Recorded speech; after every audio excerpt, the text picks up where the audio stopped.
Hello friend, good morning সবাইকে এবং happy Friday. আজকে তো শুক্রবার।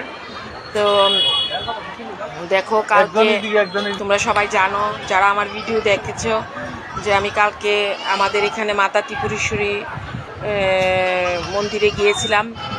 তো সকল আমার ফেসবুক পরিবার এবং আমার পরিবারের সকল সদস্যদের জন্য আমি ভগবানের কাছে প্রার্থনা করে এসেছি, যাতে সবাই ভালো থাকে, সুস্থ থাকে এবং আমরা যারা প্ল্যাটফর্মে কাজ করছি আমাদের সকলের আশা যেন পূরণ হয়, সে প্রার্থনা আমি ভগবানের কাছে করে এসেছি। তোমরা সবাই একটু দর্শন করো এবং সবাই মাকে ভক্তি ভরে প্রণাম করবে। তো তোমরা দেখতে থাকো। আমি কিছু কিছু মুহূর্ত উঠিয়ে নিয়েছি। তো কালকে এত ভিড় ছিল, প্রচণ্ড ভিড় ছিল, মানে অনেক ভক্তর সেখানে সমাগম ছিল।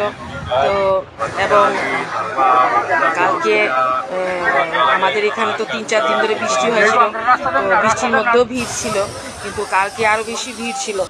তো কি বলবো আর, দেখো ভোগের জন্য লাইন, মানুষ ঠাকুরকে ভোগ চালানোর জন্য বিরাট বড় লাইন, দেখতে থাকো। তো যারা যারা আমাদের এখানে মাতা ত্রিপুরেশ্বরী মন্দিরে যাওনি, যারা এখানে আছো তোমরা তো সবাই গিয়েছো, আর যারা যারা দূর দূরান্তে আছো, যারা যারা মানে এখনও আমাদের এখানে এসে এই মাতা বাড়িতে যাওনি, তো সবাই যাবে, দেখবে, খুব ভালো লাগবে।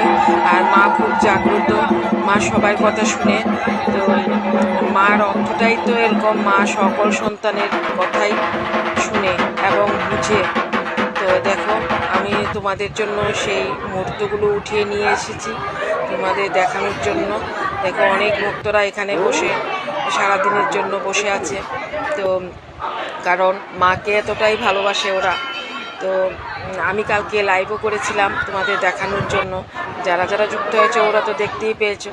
তো আমি সেই কিছুটা মুহূর্ত তোমাদের তুলে ধরে নিয়েছি, কারণ ভিডিওর মধ্যে এতটা ধরা যায় না, কারণ ভিডিওটা লং হয়ে যায়।